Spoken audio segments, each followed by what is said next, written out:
Natumba ti maysa a double-decker truck ang nagkarga ti 44 a motorsiklo iti pasalog a kurbaan na paset ti kalsada iti Bangi Viewdeck iti Barangay Baruyan iti idi ti Bangi.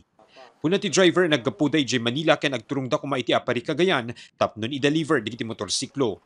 Ngem bayat a madanunan da tinasa o paset ti kalsada, nadlawan ti driver asaan nakimmagat ti preno ti truck. Naramdaman ko na na hindi na kumapit yung preno ko. Mm. Sinigawan ko yung pinante ko, yung preno natin hindi na kumapit. Mm. Ayun, tuloy-tuloy pa rin. Pagdating dito sa baba, ditong kurbada, biglang lalong lumakas. Mm.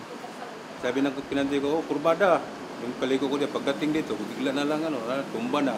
At hindi na na-control. Naburak ti windshield ti truck ken nadadael iti sumagmamano kadagiti brand new a motorsiklo. Bayad iti panagtumba ti truck saan met nga insigida a nakarwar iti nakalugan. Saan anan-ano ti driver ken ti maysa kadagiti pahinante, idinto agasgas met laeng ti imay ti sinagaba ti maysa pay a pahinante ani CJ. Kuna ni Tatay Joby a datin adaldalanan na daytoy a kalsada ken pamilyar isuna dituyen.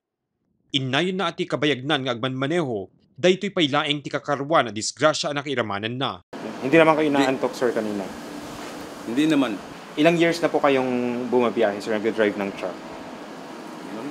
Mga 20 years na siguro ang nagbumabiyahe. Ito lang po ba yung pinaka-severe na accident? Ito lang, simulat sa pool, ito lang ang Oo. Impaganet-get na asinigurado na nga awan problema ti truck sakbay da nagbiyahe. Una na nagasat taawan iti kasabet da alugan idi mapasamak ti aksidente. Naipakaamudamet ten iti kumpanyada iti napasamak ken nang ipatulod da iti may sapay a truck tapnon tumulong kadakwada. Basarmet kadagiti nakasarsarita mi a pamilyar iti lugar, masansan nga adda iti mapaspasamak nga aksidente ditoy.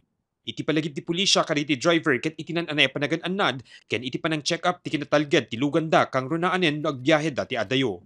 Mark Magdirila, Balitang Solid North.